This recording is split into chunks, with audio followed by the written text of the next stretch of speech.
like so that big camera right there, that one on the big pole. This guy. That's the one that the Zoom people will see. Good. Okay. And then you do like we'll get started at like 6:03 after I do a little just intro of the rules and everything, and then you'll go for about 20-25 minutes. Yeah. Okay. And then you'll hear this. Sure, they can hear us. They're all looking You'll at the hear camera. right around the They wouldn't be 20 looking so intently. at the 25-minute Mark Tyson. You'll hear this. Or just look at your phone. Oh, Lisa said she can hardly hear you guys. Lisa? Lisa. Where's Lisa? I don't know. Can you hear me now? I'm a smoker. I'm a joker. I'm a midnight toker. Oh, I forgot to put my hat on.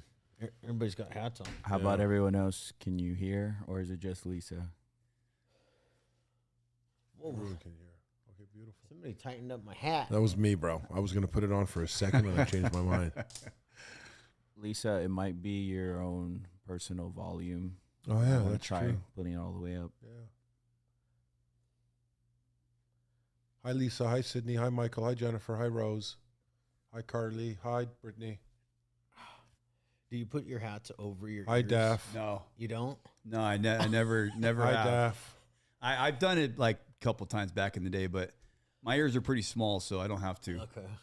I have small ears, but Oh, please. Huh? You just said you didn't. he didn't say that. That did just kind of say seem it. like I was saying he had big ears, huh? But he doesn't. There's Michelle. Hey, Michelle.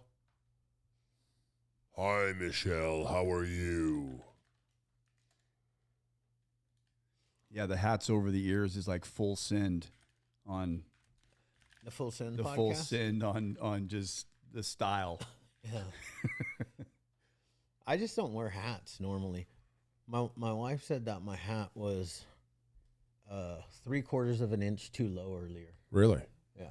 3/4? How could she tell? She said that I looked like my like it was making my eyes squinty. Oh, Squinty. squinty. Yeah. What's up with your headphones, Shane? Me? Yeah, I know. Why do you have them all like weird like that? Thought something felt funny there. You do like sunglasses with them. What is? Oh, is that how? All right, where's everybody? There we go. There we go. We're letting everybody in early tonight. Yeah, This is we're pretty. here. This is pretty good. This is a pretty good start. Who's laying in bed right there, She looks cozy. or a couch? Yeah. she looks Hi. cozy. Oh yeah, he's on his blue little fluffy couch there. Ryan. Beautiful, sober that's- people. That's Tracy. That's Tracy. What's up, Tracy? Paula. Hey, Paula. There's Joey over there. Paula's in the house. Paula's always in the house. What else we got? I love this meeting. I love it too. Should we go live on Instagram? May as well. Let's go. Pull it out. I'll hold it.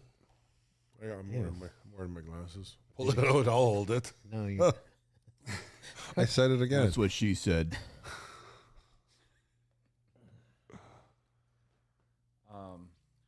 On your phone, chat? Yeah. I mean, I can put them both on Love ain't no stranger. on Instagram live. I had no idea you were doing this. I had no idea y'all were doing this. Daff. Hey, Daff. Doing what? We're just kind of hanging out. Hi. I think the meeting in general. Oh. Connecting to audio. Who did we just connect to? Who just came in? Robin Richards is on. See, there's proof that tagging people works. Paula. Who's over here with this picture of the little It girl? does. Yeah, see, that girl said, thanks for tagging me. I would have not known about this. AC Gardner. Oh, who tagged her? You did? No, it must have been Oh wow. somebody.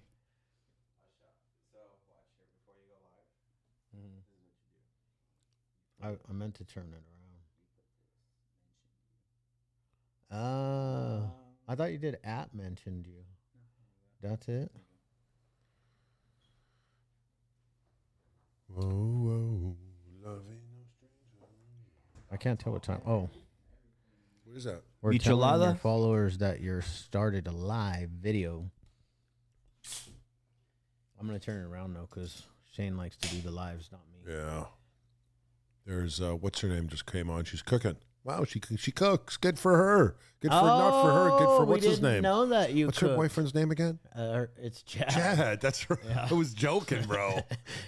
Yeah, Chad's a lucky guy. You cook. Wow, congratulations, Chad. Way to go, buddy. Where's Chad? Chad, where are you, Are you right cooking now? dinner for Chad? Where are you, Chad? She's like, no. She's like, bugger off. Stop it. Stop it. I'm here, not Chad. It's a different Chad, just so y'all know. Whoa, whoa. Okay, Shane, here. Oh, sorry. I'm about to flip the camera. Flip the camera, baby. Oops, I Flip turned the it camera. off. Damn it. You shut it down? No. All right. Hey, Shane. everyone out there on Instagram. Join us on the meeting. Go into the Instagram bio. Oh, no. Yeah. The link is in the bio. That's right. Instagram. The link is in the bio. We're giving away $100 cash. We're going to Venmo. Right after this meeting, we're going to find one lucky very random person, and we're going to give away money. This is Tyson from Fuck Fentanyl, or Bleep Fentanyl, or Fist Fentanyl, whatever you want to say. We just want to get rid of it. That's our goal. Our goal is to get rid of it. And everyone who's using it, we want to help. Everybody. It doesn't matter. People are dying out there. A lot. Right? Yeah, 300 a day. Yeah. Yeah, it may as well be a fucking 1,000 a day. You know, they're not doing fuck all about it out there. It's really pissing us off. All right, guys. See you in 1 minute. Yeah. See you then. How many people did you have on there? I don't know. Were we even on? Or were you just recording us? I know we were on. Michelangelo's much better at that stuff than I am. All right, man. It's about that time. I want to say hi. Who's this right over here? Can you make sure the air We conditioner? got Nelly. Nelly's here. That Nelly from St. Louis? Nelly. It doesn't feel like it's on. It just feels like it's getting hotter. You got to push it down. The degrees. And then hit it.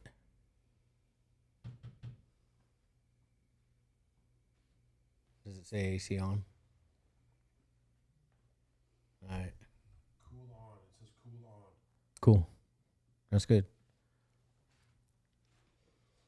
All right, guys. It is 6 p.m.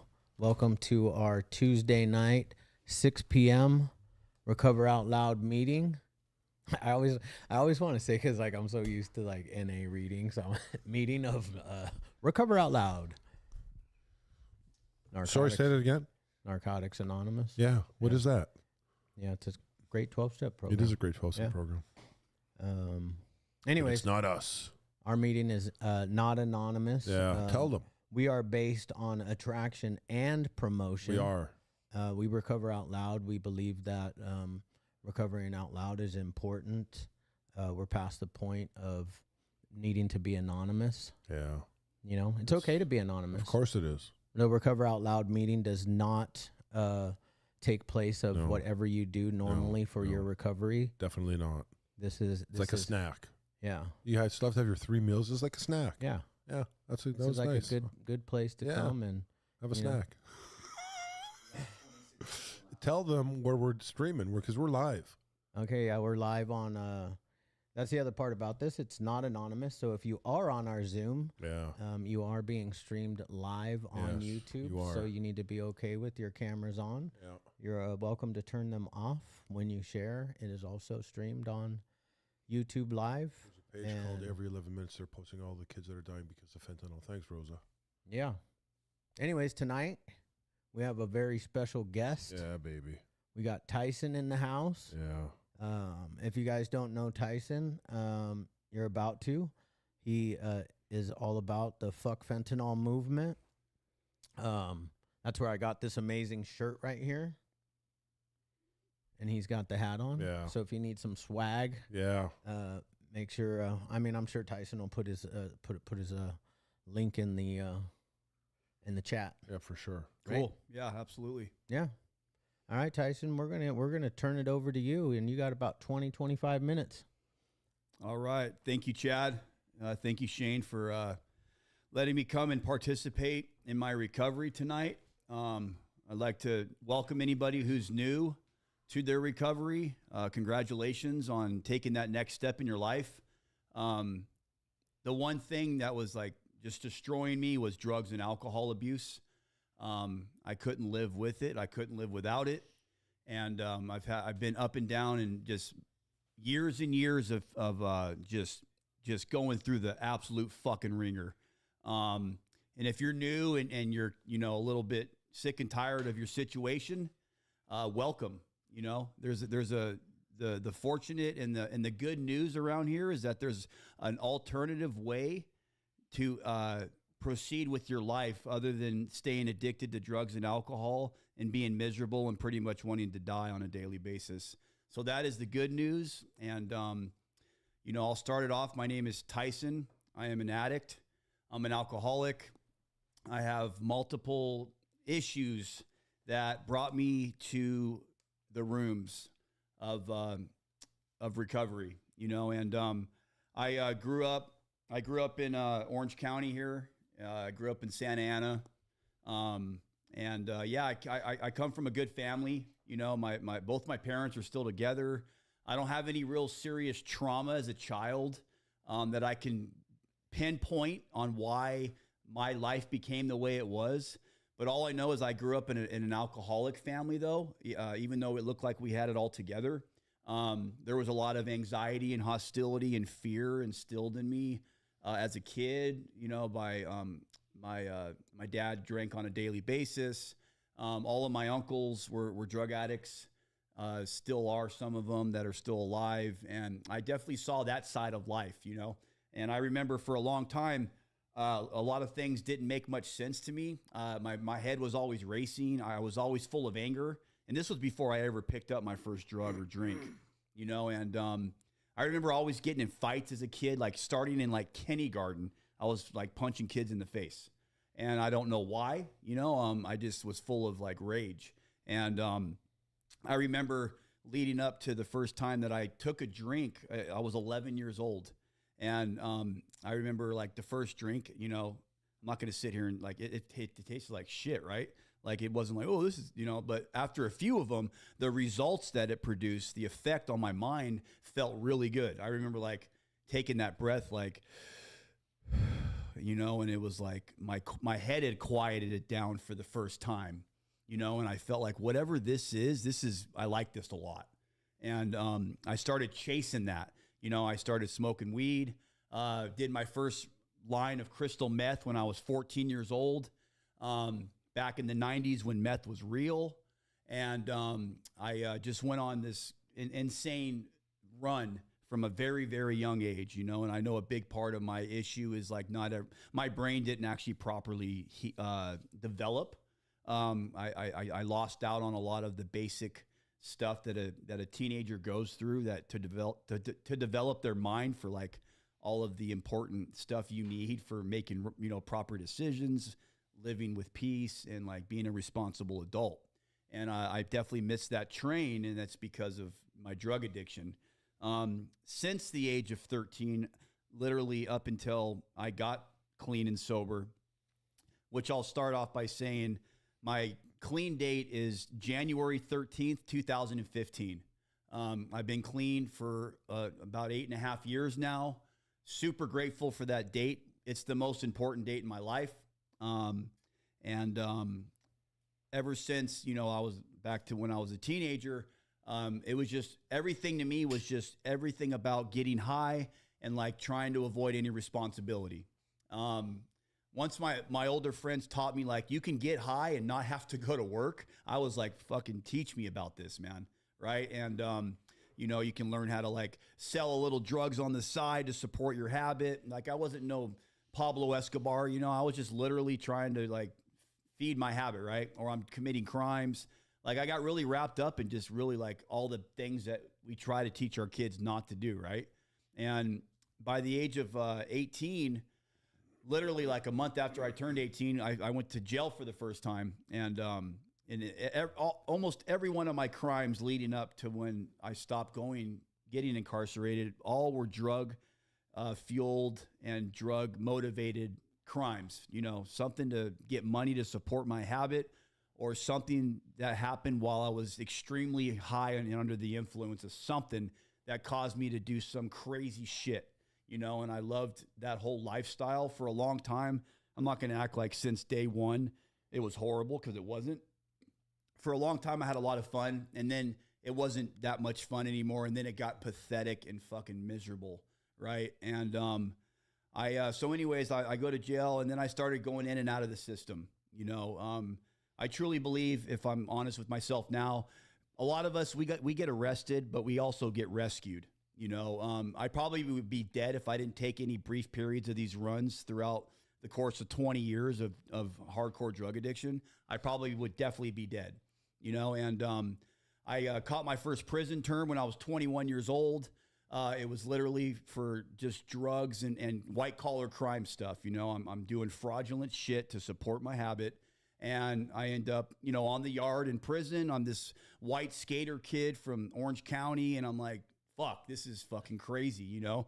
But in my mind, it was like doable. I'm like, as long as I can still have the hope of being able to get high, like, I am okay with this, you know? And nothing ever scared me enough to like scare me straight. You know, I wish scared straight worked for a guy like me. It did not. You know, was like, the natural fear that you're supposed to have didn't develop with me. And maybe that was my defense mechanism. It's not like I'm some fucking tough guy. I just developed into this hardened, creature that was trying to survive with the lifestyle that I led. So anyways, I'm in and out of the system. And I learned about recovery when I was 16 years old. Before I ever went to the system, my mom and dad put me in an adolescent rehab in Orange at a hospital.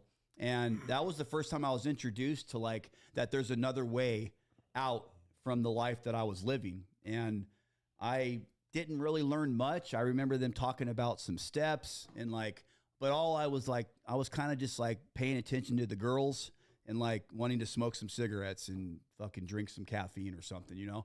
And, but throughout the course of like from 16 to 35, and, you know, in and out of the institutions and jails and rehabs, I went to probably 5 different rehabs, right? Most of them were influenced by either my probation officer, my parole officer, my parents, my girlfriend. And once in a while, I would even have this like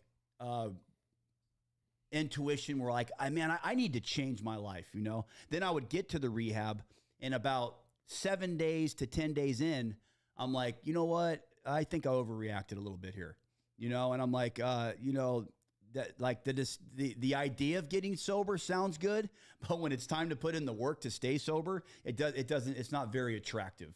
You know, you have to be badly mangled and beat up to finally like be all in with the stuff that people are telling us in recovery. Right. If we think we're like even an inch of like, oh man, I'm pretty fucking cool still. We're pretty much fucked. You know, we have to be like really broken inside to finally be willing to learn a new way of life, you know? And I got to that point when I was, this last time I had gotten arrested for a cotton of heroin. I went to prison and they let me out on Prop 47 because my charges turned into a misdemeanor. And they said, Tyson, we're going to let you go home, but you need to go to a rehab as part of your parole conditions. So I'm like, yeah, sounds good. Like, let's go. So I went to a program here in Costa Mesa through parole. And when I got there, I was like, you know, I definitely wanted to change something, but I wasn't quite sure yet what, you know, everything was still a little bit motivated with the catch. And after 30 days, I relapsed. And God forbid, knock on wood, that was the last time I ever relapsed. And that was about a week or two before my clean date. And I went on the run for a little bit. I ended up with a MRSA infection in my foot. I'm not sure how the hell I got that. I was walking around barefoot in some Santa Ana rundown motel. Maybe that's why. But I'm with my ex, and we're just, it's like, it's the last days of Tyson's using, you know, and I got back. This program gave me another chance. My parole officer gave me a chance. They didn't violate me. And for something happened to me when I got back this last time, when I was done with that run. I'm on crutches, right? And I'm like, dude, I can't even go on a fucking run. Like, I'm on crutches, you know? And I'm like looking at myself in the mirror. I have this MRSA infection, and like I had this like moment of clarity is what we call it, right? Where I truly believe it was my higher power decided me to call me up to the fucking big leagues, you know? And I truly believe that. It was like, Tyson, this is your time. You know, it was my time to die to the flesh and become alive in the spirit, you know? And I don't talk about that through like any kind of religion. I'm talking about like there's these, you have two lives that you live here on earth, you know? And my second life has been amazing and beautiful, you know? And when I accepted that and I went all in with this program, and I had like this was fun. Like I was using Oxycontin for many years, you know, and this was like the one time I had an excuse to actually get painkillers, and I didn't want them. I was so sick and tired of what drugs were doing to me. I had this moment of clarity, like you hear over and over, where truly in my heart, I knew it was now or you're going to die, Tyson. And I took that very seriously. In the past, I hadn't felt what I had felt at this moment. So I begged. I hadn't prayed in many years. It had probably been like 15 years. And I said, God, please help me. Whoever the fuck you are, please help me. You know, and I remember like feeling a sense of ease and comfort come over me. And something, the universe was screaming at me, it's going to be okay, Tyson, but you got to stop using drugs. You cannot, it's got to start with at least that. And I said, I'm all in. I mean, whether or not I'm talking to myself on the ground there, which I now know I wasn't, you know, I was like, I'm going to go all in with this. God, please help me. And ever since that was, like I said, the next day I counted it as my sobriety date, January 13th, 2015. I went all in with this program. I got a sponsor, and this man took me for fun and for free through the 12 steps of Alcoholics Anonymous. Even though I'm a hardcore dope fiend, I went through AA steps. And I'm actually going back through NA steps right now too. And I also want to make it very clear to you, like, that's not the only path to staying clean and sober. Like, as long as you understand like that you can't do it completely entirely on your own resources, on trusting in the same head that got you here. As long as you kind of get on board with that, I think you might have a fighting chance at whatever program you go through to help you stay clean and sober. Accepting help is like a form of spirituality to me. That's like the definition at its core. Me being able to accept help on a daily basis, knowing I need to continue to grow in my recovery, no matter how many years clean and sober I stay, that is where the magic starts to continue to happen. Because, right, like, you start thinking, man, like, this has got to be the peak. Like, I thought year 5, this has got to be the peak of how good this life is. Year 6, it's still getting better and better and better. And I can't even imagine what's next. You know, the things that are happening to me, and not just the material things or, you know, but I'm so happy and peaceful on the inside, you know, and this has been a direct result of me dedicating and surrendering to the process of recovery, you know. And so this man took me through the 12 steps, brought me to freedom. I had a spiritual experience. And for me, a spiritual experience wasn't this white light moment. You know, it was like just literally the understanding that my life is now going to be a sacrifice for others, right? Like, that's when I really understood what my purpose was and why I get to stick around and be a member of recovery, is that I sacrifice my time for fun and for free to help others, you know? And I also work in the recovery industry to pay my bills. So my God has given me an opportunity to like live and breathe recovery all day long and all night long.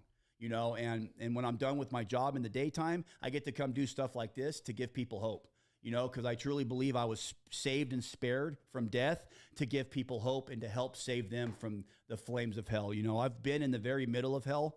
I've danced around in those fucking flames for many years. And so I can help. So go, listen, man, I've been on that street where you're at right now. I've been right there, and I'm no longer there, and you don't have to no longer be there either.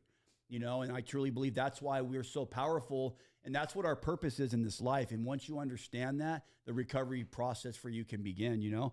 And, you know, what's going on lately, you know, I've been losing a lot of friends and family to the fentanyl epidemic, you know, and I mean, lately it seems like at least once a week, I know somebody who's dying from this, you know, and I truly believe my higher power put it on my heart to start a movement. And I know a lot of people are also doing movements for this, because, you know, the numbers are fucking horrific. 300 people a day are dying from fentanyl overdose, and it probably is more than that at this point. But like, that is just insane to me, and it's unacceptable, and I'm like, and I just, one day I said, you know what? I made a video and I said, you know what? Fuck fentanyl, man. And I watched it, and it seemed really powerful. So I started this Facebook group, and I'm like, any friends and family that want to make a video that just say, fuck you, fentanyl, please send me some videos, and a bunch of videos started coming in. I started posting them. I have this Facebook group called Fuck Fentanyl on Facebook, and it's kind of shadow banned. You'd have to like be friends with somebody and get invited to come to it, because believe it or not, Facebook doesn't like get excited about the fentanyl epidemic, but we do. And I've gotten a lot of positive feedback. I'm actually going to start a nonprofit organization called Fuck Fentanyl, and I'm all in with this, man.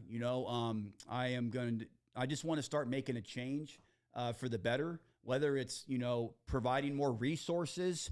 My dream and goal would be to have a fentanyl crisis center in every major hub of the United States, and have a safe place for somebody that can come and get clean, whether or not they're fucking homeless, or if they have private insurance, we can help refer them to somewhere that can take that, or whatever. Just like I want to have availability for everybody in this country, and it's on my heart. I'm all in with it, and I'm not going to stop I'm going to do this. I'm going to go until my grave fighting this epidemic, not only with fentanyl, but fighting the drug and alcohol epidemic. And it's amazing that some of you that might be suffering tonight can be so close to a few steps away from removing that from the inside of you.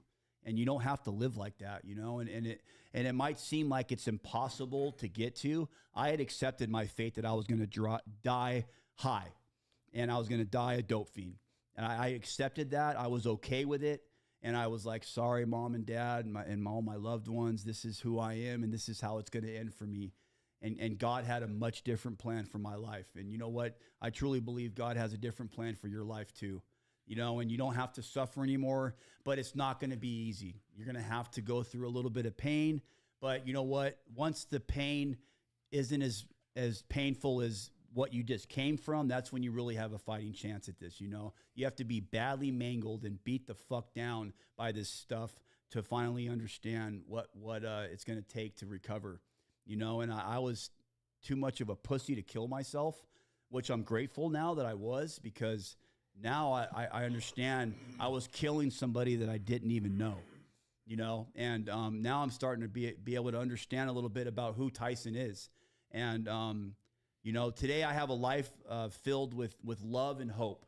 I have two beautiful small children that I get to raise.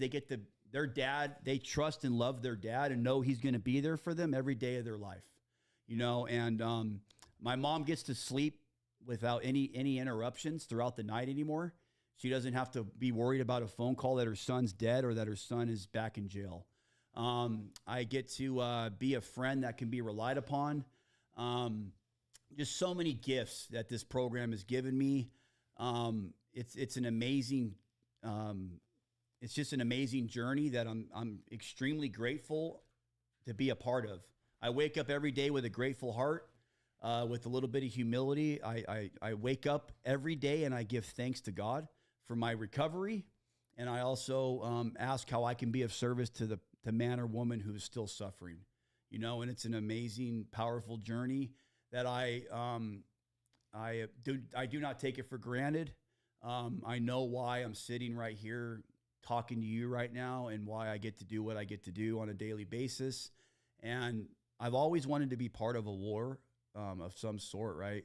And I was always part of the wrong war. I was a soldier for the wrong army.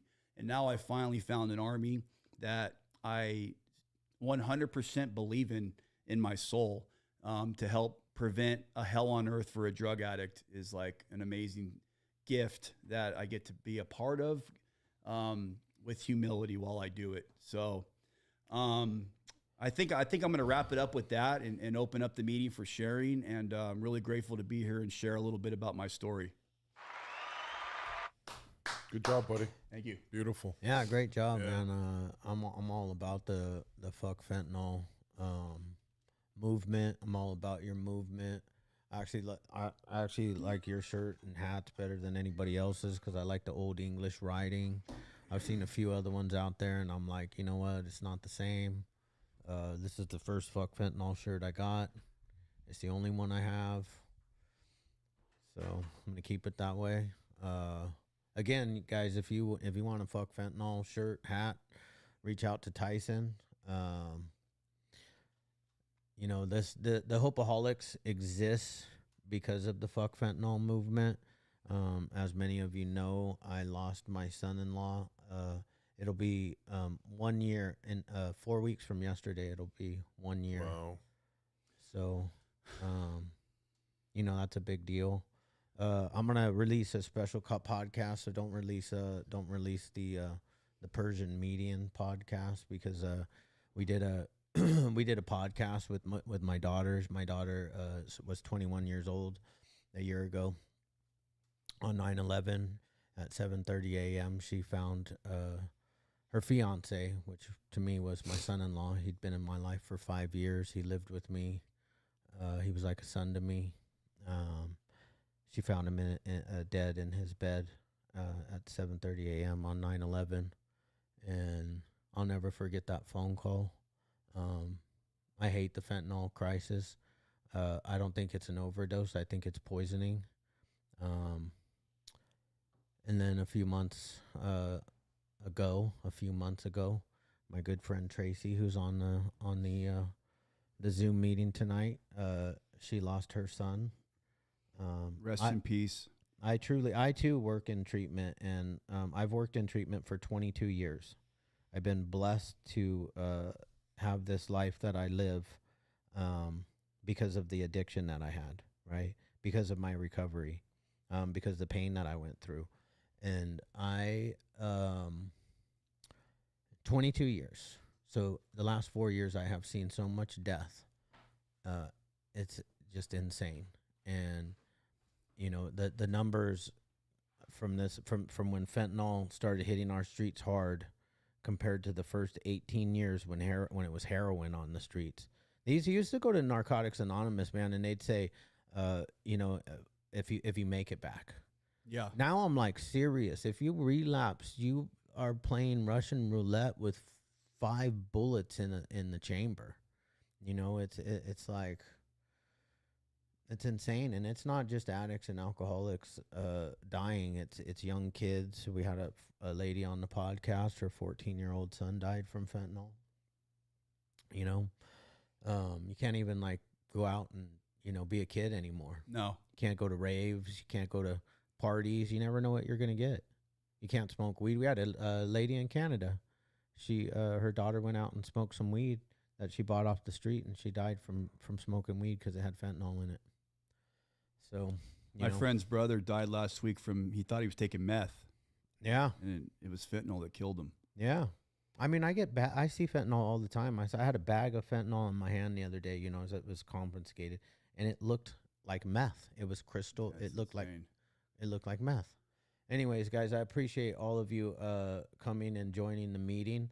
I want to open it up for sharing because this is actually my favorite part of the meeting. I love hearing from you all. If you want to share, put your little virtual hand up. I see 2 up already.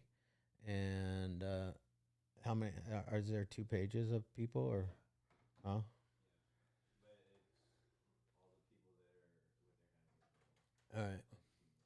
All right, cool. We're going to start with Brittany. She's got her hand raised. She was the first one to have her hand up. Hi, Nikki. I think is that my wife right there? Where? With DC? Yeah, with the.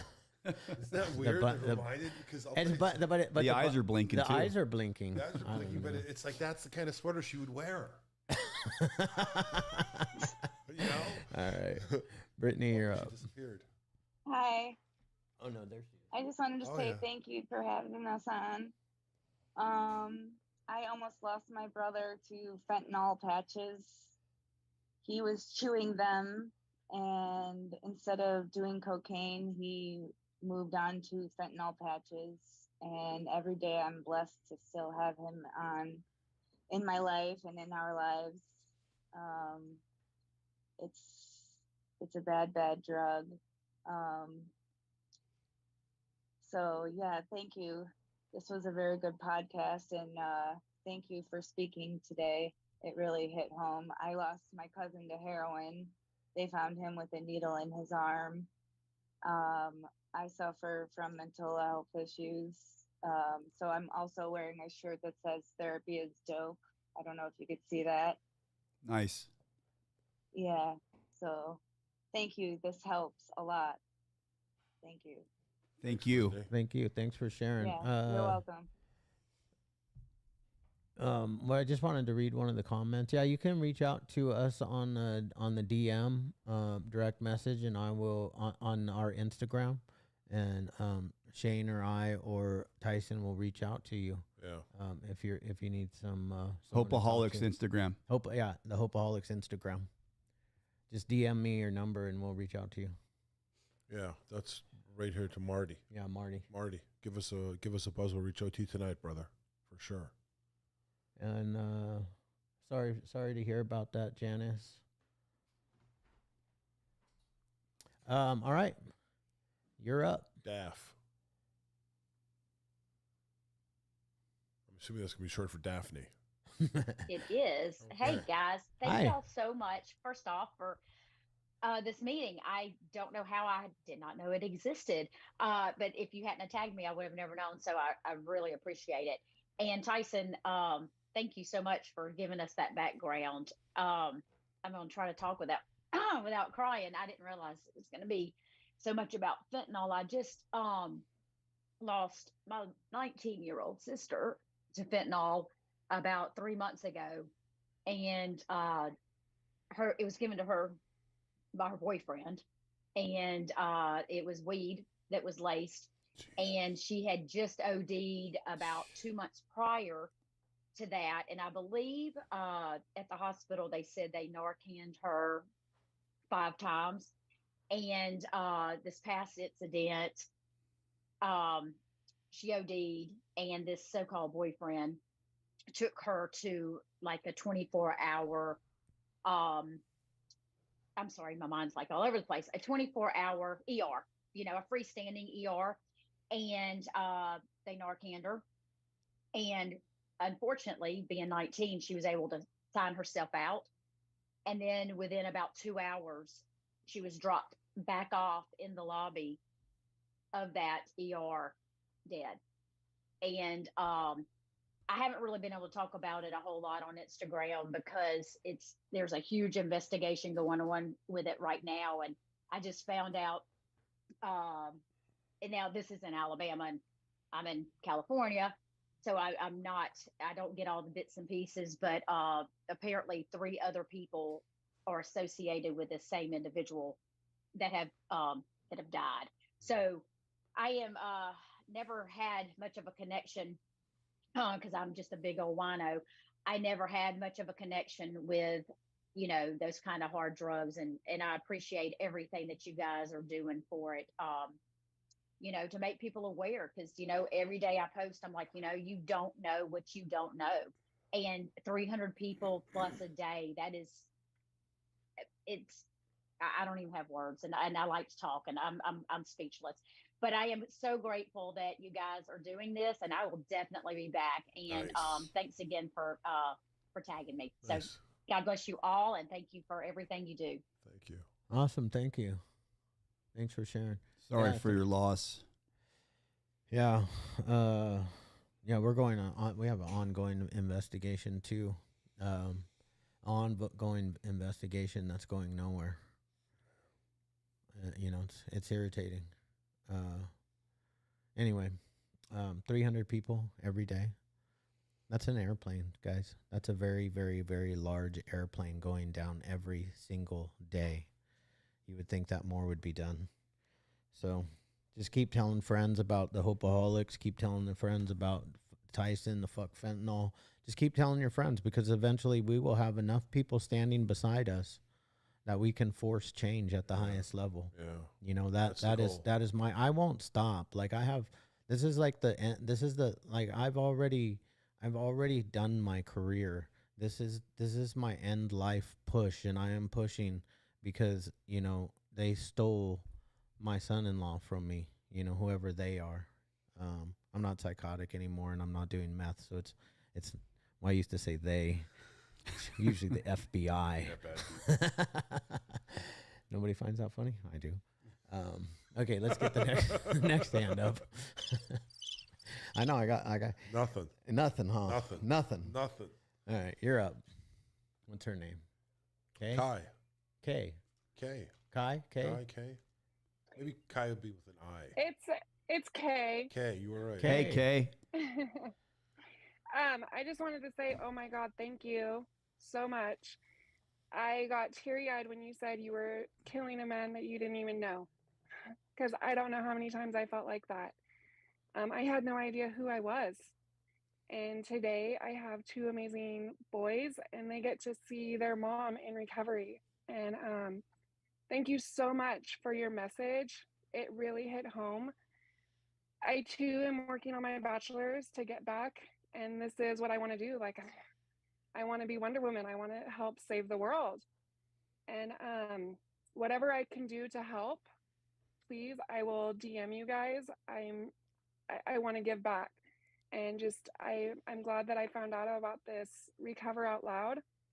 I love what you guys are doing, the Hopeaholic podcast. I just wanted to say thank you. And thanks again for your story. It really hit home. Nice, thank you. Thank you, Kay. Yeah, thank you. Yeah. You are a real life Wonder Woman, being there for your kids as a sober mom. Congratulations on that. Thank you so much. I had 5 years and I went out, but I had 7 months on Sunday, and I don't know, this time around it feels different. Awesome. So, thank you.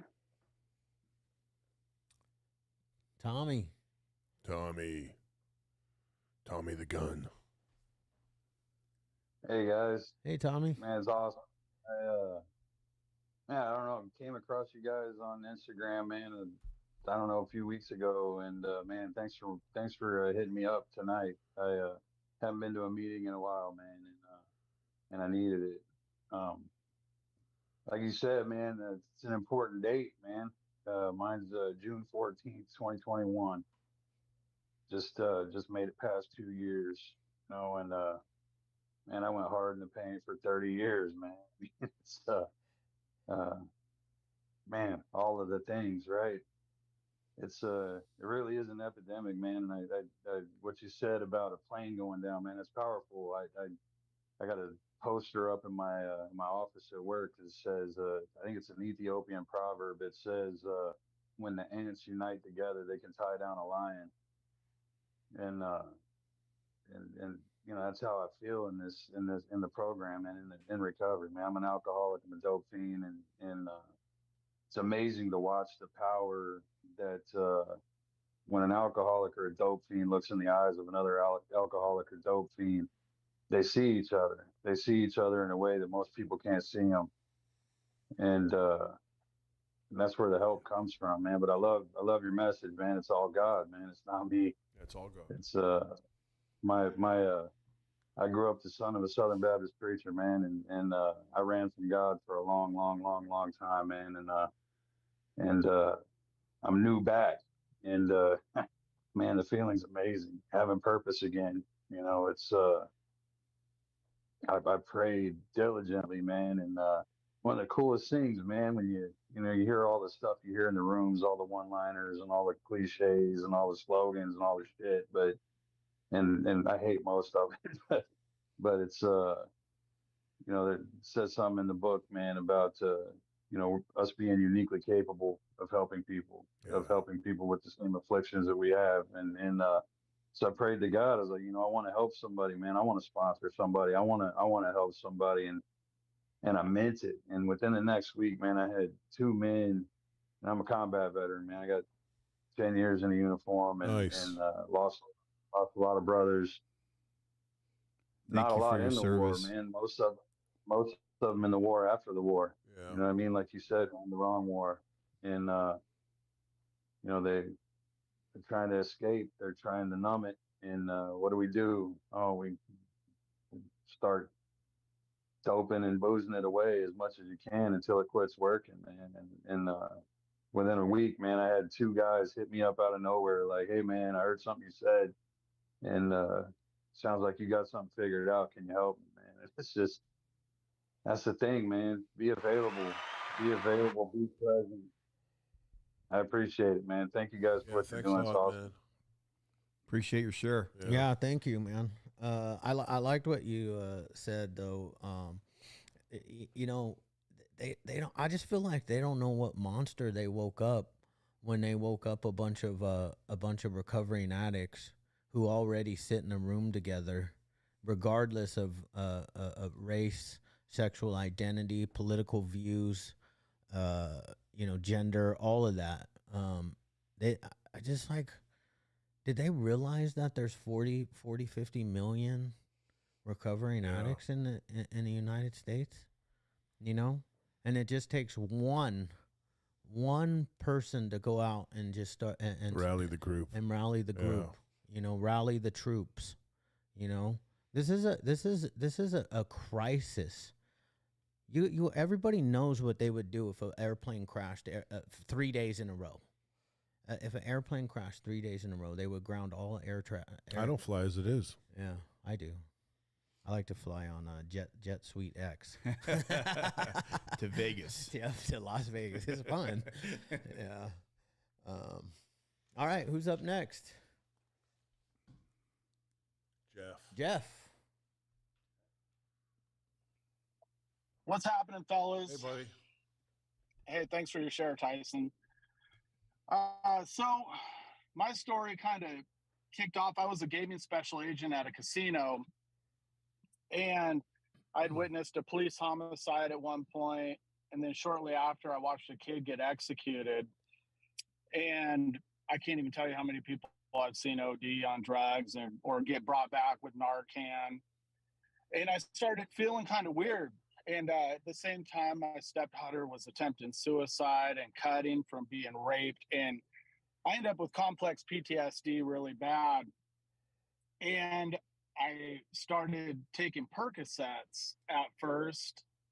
And I started numbing everything because my brain, I felt like I was going crazy. It's hard to explain what PTSD does to you. But I quit my job, cashed out my 401k, and I was buying Percocets thousands of dollars at a time, and then I couldn't stay awake. So then I'm taking Adderall, then I'm taking Xanax, and I was spiraling out.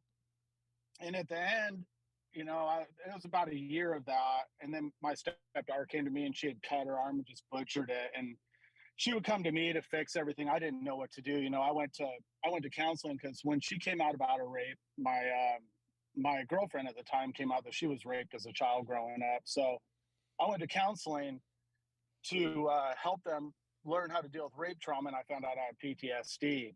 And at this time, I was so messed up on drugs that I didn't think I would survive that. But then the night she came to me, the last time I went up and chugged a bottle of pills, I somehow survived.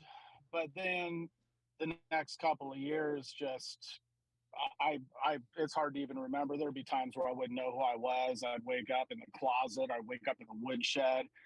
It was terrifying. And then in December, I finally hit rock bottom. I went nuts, man. I started dissociating really bad, and I had a buddy who was a special operator in the military, and they were all taking psilocybin, microdosing, and so I got some. But as my PTSD started spiraling out, I started taking more and more, and I'm taking, I don't know, just handfuls of pills and mushrooms, anything I could to try to help my brain. It was fractured in a major way. But what I didn't know, when the kid got executed, I got blamed for it. I made a phone call to a police officer directly, and then I came to find out that a police officer actually pulled up. It happened in a parking lot, and a police officer pulled up, and security came out and was like, "Hey, he's right there, yada yada yada," and he just said, "Oh," and disengaged. And so they kind of covered it up and pinned it on me with the litigation because my report went to the FBI, and that was all they had. So I suffered bad from guilt for that. And then I finally went nuts, and I started threatening people on social media down at my tribe, and I threw a baseball. It's crazy what I did. I threw a baseball through my old building where I used to work at the casino. I threatened people on council, and then I finally got arrested. And I got arrested because I threw a rock through a bar window where earlier in the night some people were being racist to my friends, and I was just gone. I don't even know. I'd left my Jeep on the side of the road at one point, and it got stolen and totaled. I was just spiraling out of control, and then I ended up in jail. And it took like a week for everything to kind of leave and for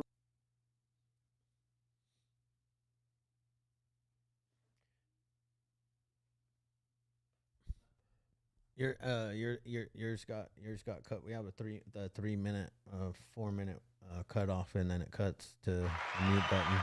If you guys hear this this sound, Yep. I want to give this guy 1 more minute to wrap up though. Can we launch him back up live? You're back live. 1 more minute. okay. Yeah, and I ended up in jail, thank God, like Tyson was saying, where I didn't know what I had even did. And as part of the plea deal, they sent me to recovery. And I ended up, the last 3 months out in a recovery center out in Long Beach, Washington. And it was incredible. It was incredible. I've been sober now 8 months, and yeah, it saved my life, and I'm sure everybody kind of can say the same thing about recovery when it works, that it's hard to even cope with the despair that you deal with when you're in the middle of a drug problem like that or mental health issues. But yeah, recovery did me wonders, and now I feel better than ever, and I'm thankful. And I'm thankful for you guys for having the Instagram page, the podcast, everything. Thanks, bro. Awesome. But yeah, that's about it. Yeah, thank you, Yeah, man. thanks. Congratulations on that 8 months, Thanks, man. yeah, man. Every single day sober is a miracle. Yeah. Congrats, Jeff. All right. Okay. Soraya. Is that what it is? Yeah. So, awesome. I was gonna call her Sarah. Yeah. Sarah, It's yes. Hi, Soraya. It's Soraya. Soraya. Oh, dang. Oh, we were all wrong. Soraya. How are you? Hey, I'm good. I just wanted to tell you guys thank you for what you're doing. I have been clean a year. Nice. Sadly, it took Congratulations. my husband passing away from a fentanyl overdose in a porta potty on his job site to get me clean. But I'm here today, and I'm raising our babies. Wow. And I just wanted to tell you guys thank you. How old are the kids? I have an 8-year-old daughter and an 11-year-old son. Oh, good for you for taking care of them and hanging on there, man. You got we went your to support. You got your rehab. support group out there. Well, so my husband, Daniel, you guys might have read his story. It was on the Addict's Diary. They posted it back in May. He was like kind of steeped in addiction since he was 18 years old, but we were very functioning addicts. Nobody knew.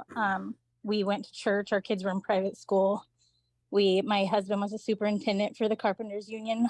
I worked for the SHS. And when we went into rehab, we both had crack, fentanyl, and methamphetamines in our system. And we stayed at Windward Way for 26 days, and we left a week early because my husband wanted to leave. So I left with him. He was at Serenity Lodge in Big Bear, I think it's called. Lake Arrowhead. Yeah, Lake Arrowhead. And we left treatment a week early, and my husband died 4 days later. Oh, I'm sorry to hear that. So I had his whole family is kind of steeped in addiction. They're either alcoholics or drug addiction.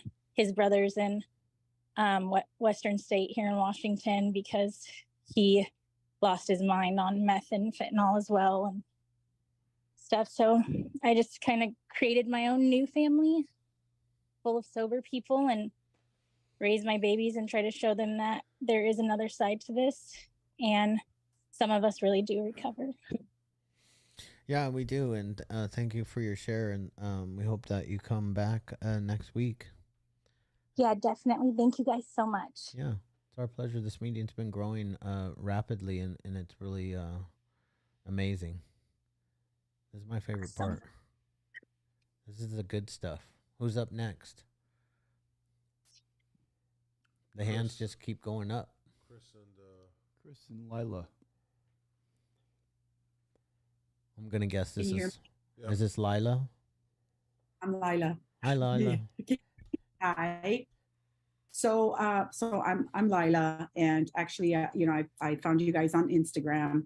I'm a recovered addict. I'll be 58 this year. I got hooked on crack for about 5 years in my 20s, and then, I'm old school.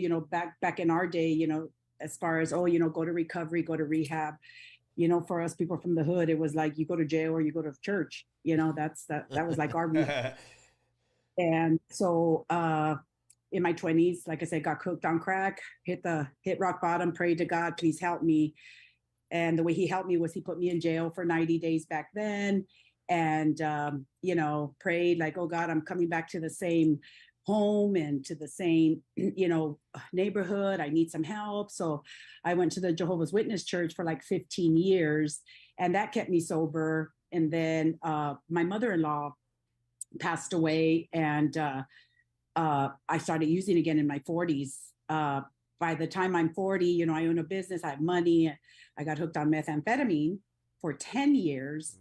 And then again, pray to God, please help me. And then here I go again in my 40s, ended up in jail, spent 20 days. And then, of course, got back, had enough sense to, go back to church again, have God help me again, and just stay very spiritually connected, so that each day, one day at a time, I do the right thing. But what I love about you guys, I have 3 children. I lost my oldest son, Christopher, October 4th, 2020, to fentanyl poisoning. He probably had problems with using coke, but I never knew because he didn't live with me. He didn't have any symptoms, right? Because it takes one to know one, but I just didn't see any symptoms. While my youngest boy, Nicholas, who's 26 now, was using what he thought was Percocet and was totally addicted to fentanyl at the time. And so when I got the call that there was an emergency with my son, Christopher, 31 years old, of a possible overdose, of course, I thought it was an absolute mistake. And, we were in Huntington Beach at the time celebrating my granddaughter's birthday, and we rushed back. And sure enough, it was my Christopher. And I was, of course, fucking out of my mind. And I was like, what happened? And they said, well, he overdosed on a line of cocaine. And I was like, me, you, your mother, nobody's going to overdose on a line of cocaine. Sure enough, after right away, we kind of knew once I learned about fentanyl, that it was actually a poisoning, not an overdose. But I lost my son. And the crazy thing about it is my other son was the one that was hooked on fentanyl. Yet I lost my son, who was probably more of a recreational user. So of course I went through the darkest period of my life. I was full of fear and didn't know, how I was going to resurrect myself from such a traumatic thing.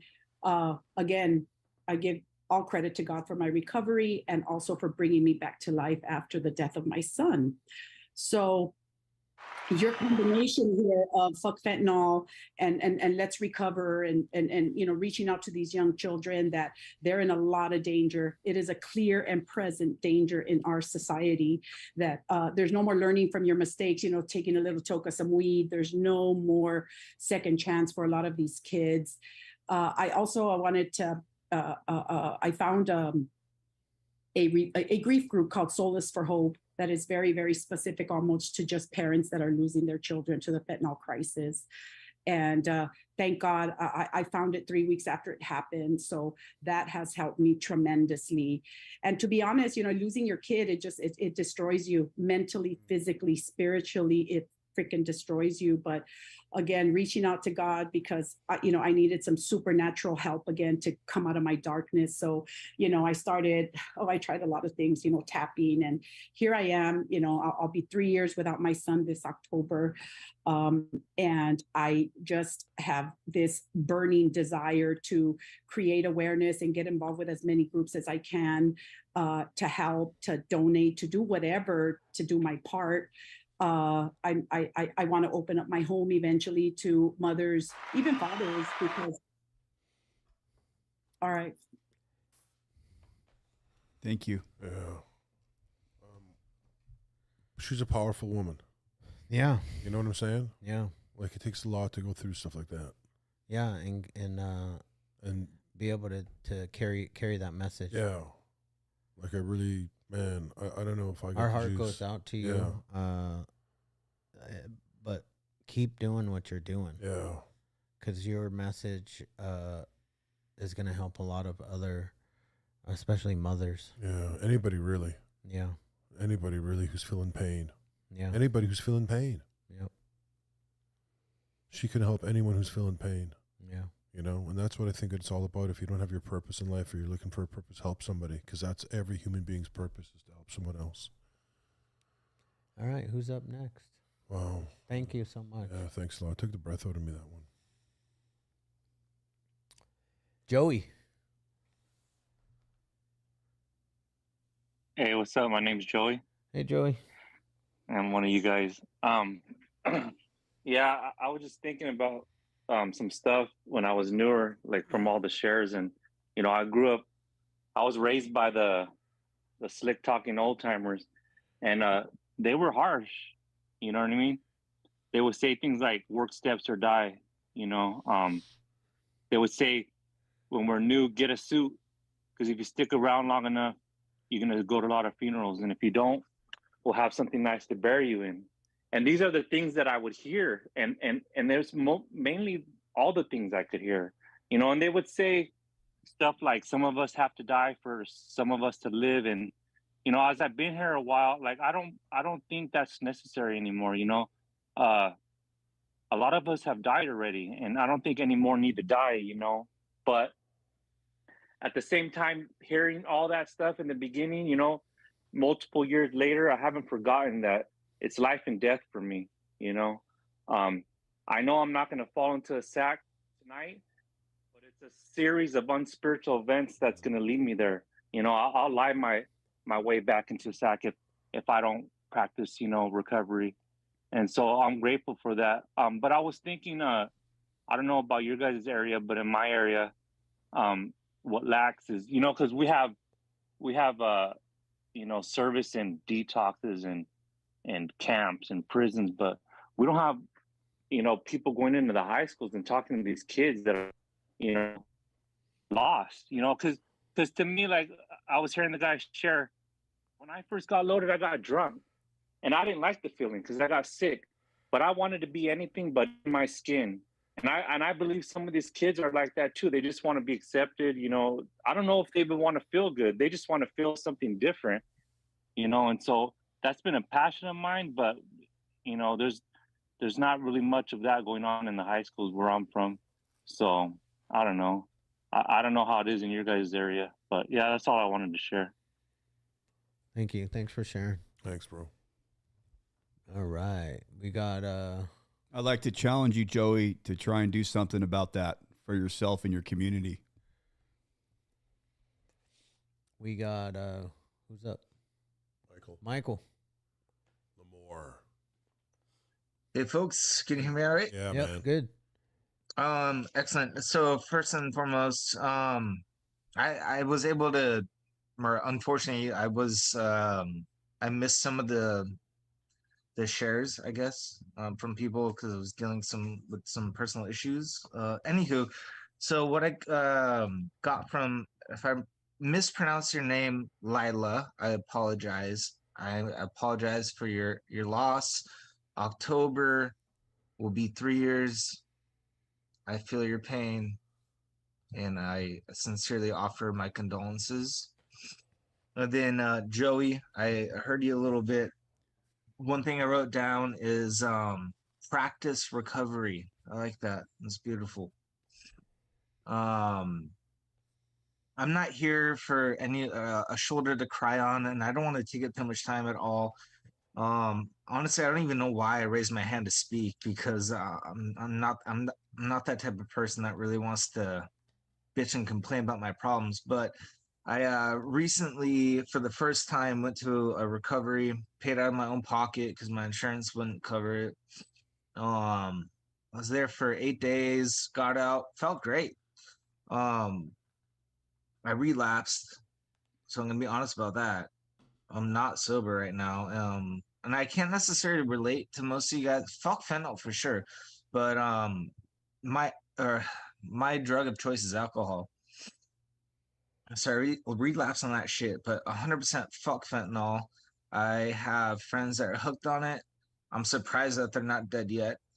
I went to a detox center, met some of their. We went to Saddleback Church. I believe it's in Lake Forest. We went to like a recovery ceremony or whatever, and then immediately afterwards, she did 4 lines of fentanyl, and she's still alive. Shit blows my mind. So we're all addicts in one way or another. We have different choices of drugs, alcohol, fentanyl, opiates, whatever it may be, but we're all together as a community, in my opinion, regardless of what your drug of choice is. So I just want to. I don't want to necessarily talk about my issues and cry, complain, and moan. I just want everyone to feel that we're all together, regardless of what devil grabbed you on the back. I don't care if it's alcohol, fentanyl, cocaine, whatever the fuck it may be. We're all here together in this. So I want us all to feel like a sense of community. And so I want to say, I could talk for hours and hours about my own bullshit, but yeah, so I do want to vent a little bit for, I don't know, give me about 45 seconds. So I went to a detox facility, paid out of my own pocket. Items that I had left at the table got stolen. Ended up having a seizure because I didn't get proper care. And I have Invisalign in my mouth, so sorry if it sounds like I'm slurring my words. So it's fucked up. Like, I went out of my way. Like, I wasn't required or demanded to go to a detox facility. I went there on my own because I want to get clean. I want to get clean and then experience sobriety so I can help pass on my. Got it. Take care. Thanks, man. This guy's struggling. I want to try to help him. You contact the Hopeaholics. Contact me. We'll talk to you. I'm going to help you through it, man. If you're going through a tough day, just give me a buzz or something. All right, man? The email. Just Hopeaholics Instagram. The Hopeaholics@gmail.com Yeah. or a DM on Instagram. Yeah. It's quickest if you DM us on Instagram, Yeah, and then DM. I'll have Shane Reach out. call you. Marty.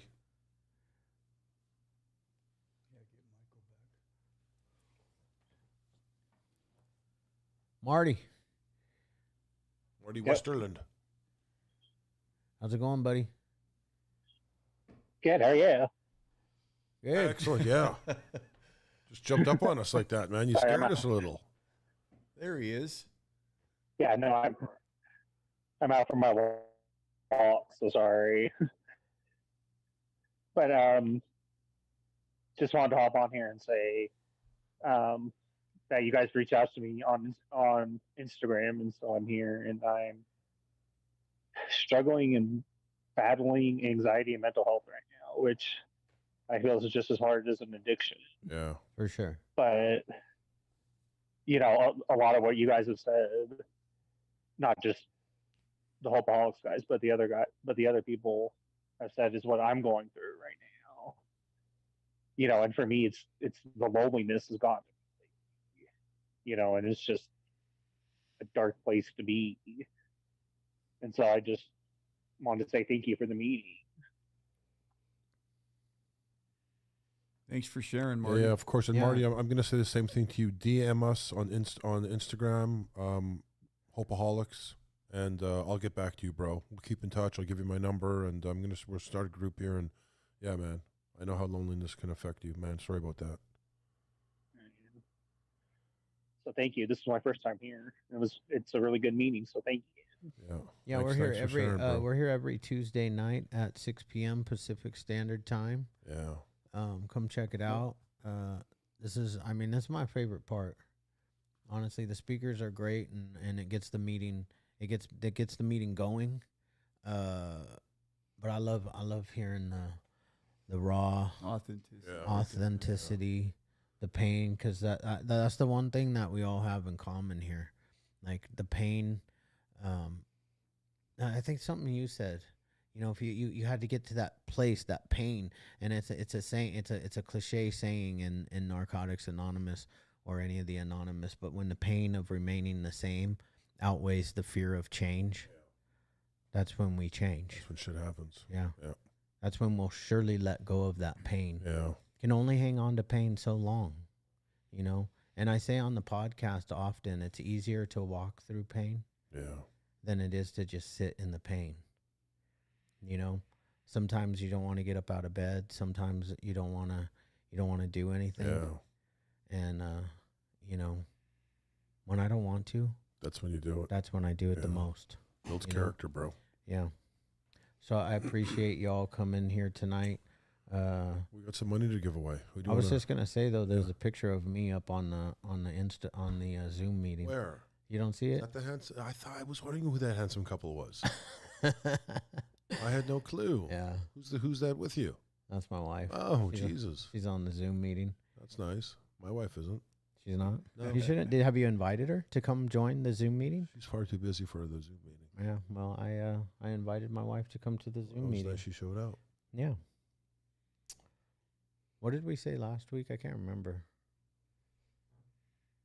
No, it doesn't matter because you're just gonna say I don't know. Regarding what? We said a lot last week, bro. We said a lot.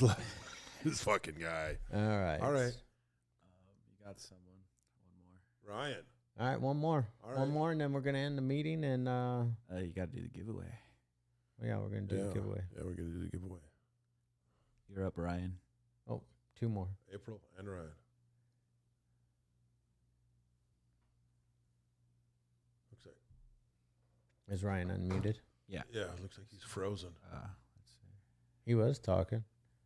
You got to hit the unmute button, Ryan. My bad. I didn't realize I was muted. Anyways, it blows my mind. You know what I mean? How 300 people a day are dying from fentanyl.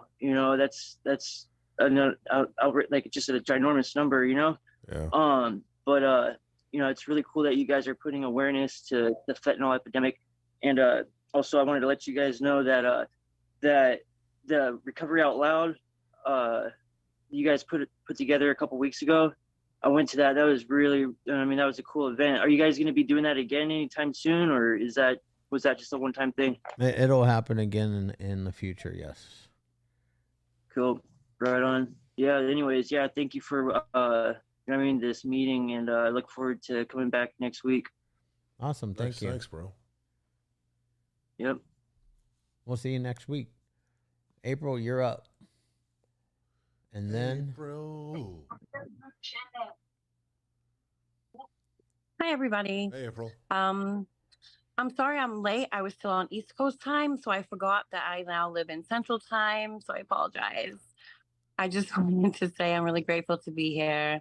I have 30 days today, Nice. and I wanted to share some solution. Congrats. I, was a little bit of a mess last time, and I'm just sticking to it, and things are getting better every single day, every moment at a time if it has to be. And I'm just so grateful for all you guys sharing everything that you guys are going through, and just that unity, and just everybody getting together and doing the dang thing. So I just want to say thank you guys so much. Nice. Thank you. 30 days is a big deal. Congrats, April. Yeah, huge. all right. All right. It's time. How What are many we people doing? are Random? left on here? Did people leave? 33. Did people leave before the miracle happens? Yep. Never leave 5 minutes before the miracle happens. What's the deal? I don't even know what the deal is. Michelangelo, let's go random. Pick one. Pick one, Michael. Oh, you want me? Yeah, man. You're behind the scenes. Or should we make everybody who wants to participate raise their virtual hand?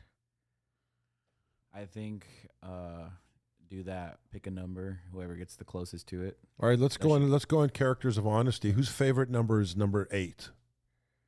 Raise Mine. your hand if your favorite number is 8. Looks like K. Look at virtual hand raised.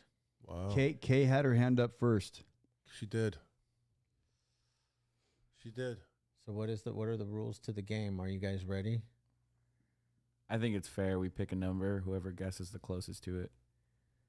Out of 100, you pick Shane. Okay, pick I got the number. You got it. You have to write it down.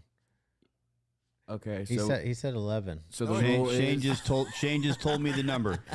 So the rule is whoever in the comments right here on the Zoom meeting, put your number in there. You get one vote or one try. Yeah, so we'll let that go for about a minute if you want to participate for the $100. Yeah, everyone participate. $100 giveaway. Venmo right now. We're right. gonna Venmo. Pick a number. I just told Tyson what the number is, and Numbers are coming in. whoever's so we'll let it closest. go. Between one and what? So 1 and 100. 1 and 100. Between 1 and 100. Comments up. I got them right here. Oh, you want to see? Yeah, I want to see them. I like the comments. Oh, I think I see our winner, Shane. Oh, it looks like we might have 2 winners. Wait, we'll give it 30 more seconds. Make sure everyone gets in their numbers. All right, let's just make sure everyone gets them in. I know who picked number. Does it have like a name? Yeah, April, Moira, iPhone 6.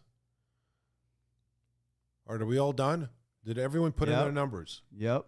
Pick a number between 1 and 100. My number? Whoever gets the closest. Michelle, pick a number between 1 and 100. There we go. There we go. Okay. Did everyone pick a number? Because Tyson's going to say the number. 10 more seconds. 10 more seconds. Is there 2 people have the same number? 2 people are we got 2. 2, that's fine. We'll go half and half. All right. Okay, so. Let me start from the top. All right. Oh, God, looks like we got 3 people. Okay. We'll have to pick another Maybe number. we'll have them do a final. Yeah, we're gonna do. We'll pick one more a with the three finalists. So the finalists are Joey V. Wait. Well, first of all, the number was 20. Okay, wait. Let's go down the roll. So we got 21. 21 for Joey V. 22. Joey V. I think there's another 21. Alice. Joey V. Alice, and I think there was one more 21. Tracy, 23. No. There's one more 21, I believe. No, okay, so it's keep going. Keep going. Okay. That's it. There's 2 of them. I say we just go 50 each. Split it up. 50-50. 50-50. Congratulations, Joey and Alice. Send us your Venmo. Send your Venmo to Instagram. We'll get it out to you. Who were the winners again? So they could Joey V. And Alice. And Alice. What are we giving away next week? Now Shane? We'll figure it out on Monday. Maybe a nice dinner next week. All right, so the 2 winners that were called, you guys send a DM, or if you guys want to write your email right here, we'll respond back to you about. Yeah, our phone number, I think, for Venmo we need.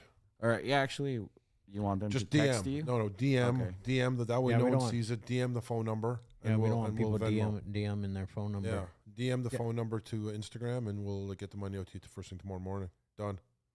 You said tonight. Okay, let's do it right now. Let's It'll go. be right after the Right meeting, after as the soon meeting. as the prayer closed. Congrats. Yeah. Just, I want to make sure that they DM you first before we leave. Joey and Alice, DM immediately, right now. The Your phone number. Hopeaholics. All right, guys. That was a great meeting. Thank you, Tyson. Thank you. Everybody, can you like unmute everybody? Is that possible? Is that a possible thing to do? Yeah, you're going to have to give me time to go one by one. Oh, you have to do it. Never mind. That's still not going to take that long. I don't want to take people's time up. But everybody, go ahead and put up a middle finger and say to your camera, "Fuck fentanyl." Wait, hold on. Is I need everybody to get doing? this. Hold on. Everybody, get your finger up. We want to see it. We want to see it. Unless you don't believe in the middle finger. Look at that. Everybody. There we go. Nice. Yeah. Nice. We like that. Fuck fentanyl. Yeah, baby. Yep. Fuck There we go. fentanyl. Nice. Yeah, Fuck fentanyl. Yeah, thanks Tyson for your story. It was a powerful message. I love the fuck fentanyl movement. I love your shit. Did you want to put your thing on there? Yeah, you know what? My my Instagram is fuck you fentanyl. If you guys want to follow me on there, you can direct message me if if you need a hat or a shirt. And if you're a newcomer and can't afford it, Is direct it a message Zal me. or what? Is it Zal? He unmuted himself. Joey, it'll be Venmo. Venmo. Venmo or Zelle, whichever one. Yeah, it doesn't matter. Yeah. All right, guys, we're gonna pray out. I just I love that everybody stayed to the end. This is the most important part of the meeting. This is where the miracle happens. Miracle. We like to do the serenity prayer. So God, grant me the serenity to accept the things I cannot change, courage to change the things I can, and the wisdom to know the difference. Amen. Amen. If any of y'all want to be a guest on the Hopeaholics, just shoot us a DM. Yeah. It's in studio only. Nice. Thanks, guys. All right. Everybody have a good night.